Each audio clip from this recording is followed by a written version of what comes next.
Hello everyone, so we have a Sketchbox to open today. There's a lovely bird on the front. I had to rescue it from a sticker they put on there, but it came off thankfully because that's a good looking bird, don't you think? Alright, it felt really light this month, so I'm curious to see what's in here. Oh, it's looking very full colored at first glance. We have, it looks like gouache. Okay, let me get it all together. Nope, darn. Whew, and the magic, it's like pulling a tablecloth. No, and my sticker's upside down. I'm gonna slide this tip off, and maybe I'll just zoom in a little. Only a little. This is cute. This art, very large ladybug there. And Nikki, I'm not going to say the whole name. I could get it wrong. I probably even got the first name wrong.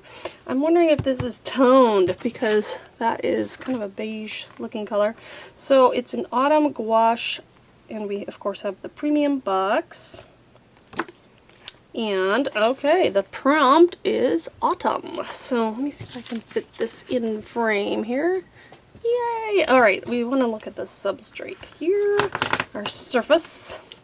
And, also before I get in there, I'll show you the cute little sticker. I always love this sticker. I use the stickers in a reference book. I have a little art journal sketchbook, not art journal, sketchbook, that I catalog all the supplies in and play with them. So this is a mixed media Canson graduate pad, I guess. Multi-technique. It's natural colored paper, so it does have a tone. 3 by 7 inches. It's an interesting size. 3 inches wide. Not very wide.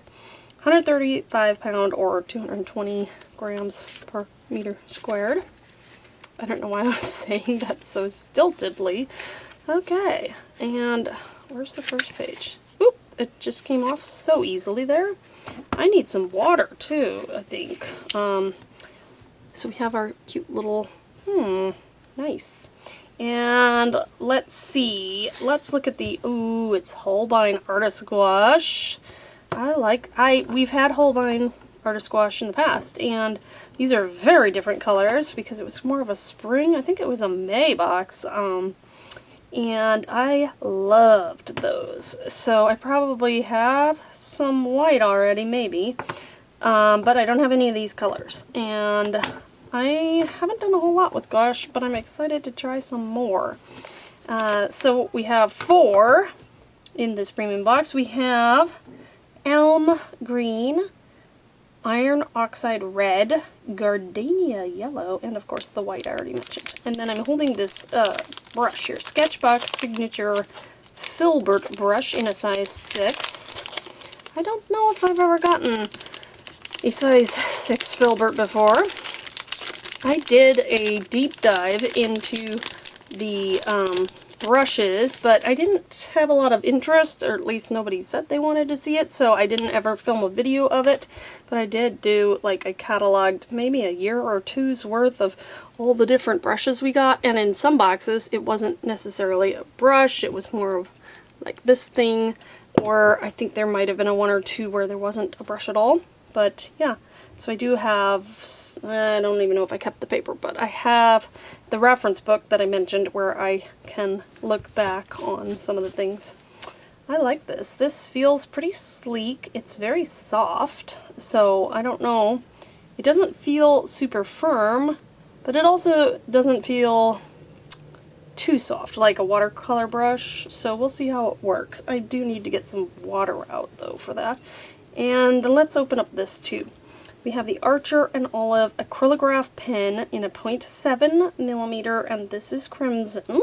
So I had a rather difficult time getting the plastic off of this, and then I have to shake it and to prime it. I think 30 seconds, 20 seconds, I don't know, some amount of shaking, and then push the nib down. So I'm going to do that and save you from watching that. But I'm starting to get some color here. Yay! Okay, so I guess the first thing I'm swatching out is the Archer. Oops, maybe not enough color there. Archer. Said that twice, sorry. And Olive. I'm just going to write Archer and Olive and 0.7 millimeters and Crimson. I like the name Crimson. This is very dark. I mean, for my idea of what a crimson is. It's almost, to me, it's almost brown. It's like a red-brown. So I'm a little sad just because I love the color crimson. And when you call it crimson, like, I get excited, and then this isn't as exciting. However, with the supplies, it might actually be pretty nice. It's a nice dark, I just had a thought. Before this dries, I wonder, there doesn't seem to be any sizing on this, I wonder if you can get a little more of the crimson look. So this is an acrylic, like a acrylic ink pen. I almost said paint, but it says ink there. So that means, you know, when it dries, it's permanent, because it's acrylic based, or it's got acrylic in it. Water based. Ugh, I'm saying everything wrong, but you know, you have to, I'm no expert. Let's just caveat what I say with that. But, I don't know if I'd call it crimson. Whatever, but you know, that's getting really picky there. I like these pens, so sometimes they can get clogged, not this particular one, but acrylic pens, but I think the one I've had in the past is still working well. So let's grab a palette also. Okay, so I did some little lines here to look at the colors, like a little swatch chart, and I just get really confused really easily with these little charts, so I have written down which ones are going with which. But first I just want to, let me just put a little water in here, and this is the Gardenia Yellow, and since this is going to be yellow with yellow, let's just fill out that color first. I'm just going to do it like halfway, because then I can do a tint with the white over there. This is a lot of water. Maybe I put too much water in there, but that's not super opaque there. Then we have elm, was it elm green? Yes, elm green here.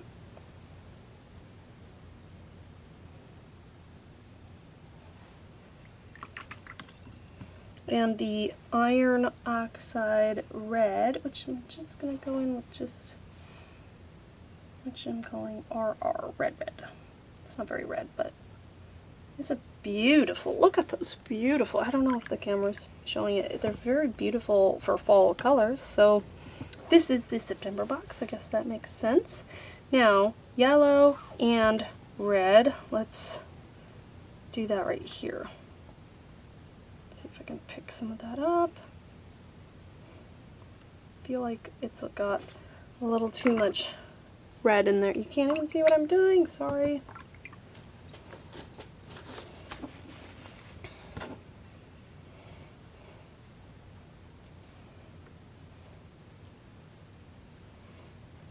Yellow tends to not be as, you know, like red is way more strong, so the red's kind of gonna dominate, so I'm trying to get kind of a mix there. What was it? It was yellow and red. Let's do the more yellow side right here, and then the more red. Haven't left myself too much room for a tint there, but we can get around to that. And I think I probably should just speed this up, or else you're just gonna get really bored with this, huh?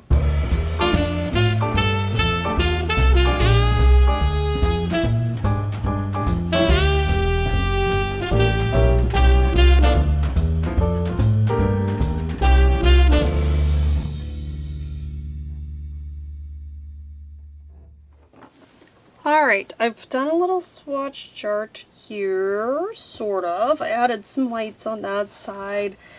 Yeah, it looks like, I mean, we don't get a ton of colors. I could play around some more and see if I can get a darker brown out of that. This first impression of the brushes, it's a little bit soft, but we'll see how it does with actual artwork. I want to do some, check out the shape of it a little more. So I'm having a hard time getting fine lines with this brush. Partly could be user error, but that is gonna make it hard to work on this small surface with this brush. It's pretty dark. Oh, the other thing with this pen, that's a good example right there. I tend to move pretty quickly sometimes, and if it catches, now it's not going to do it, but let me show you, it can fling paint. I think it's pretty typical of paint pens. Of paint pens in general, but right here, can you see that fling of paint? And so that has happened to me a lot. Like I'm just like, oh, I want to make this little line and this little line, and it just catches on a fiber or something. You can see another little one right there.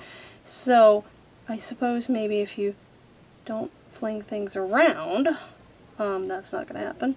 But it can happen. I have noticed it in the past, and then, you know, do you like that look or don't you? It's up to you. I think that I'm going to try to do like a little fall something, maybe vertically on here. I like the paper. It seems to handle the water pretty well. But you know, it does have a somewhat of a textured surface, so I need to be careful with that acrylograph pen and not just whip it around and fling paint everywhere. Alright, thanks for joining me in my scatterbrained opening of this month's September art supply box from Sketchbox.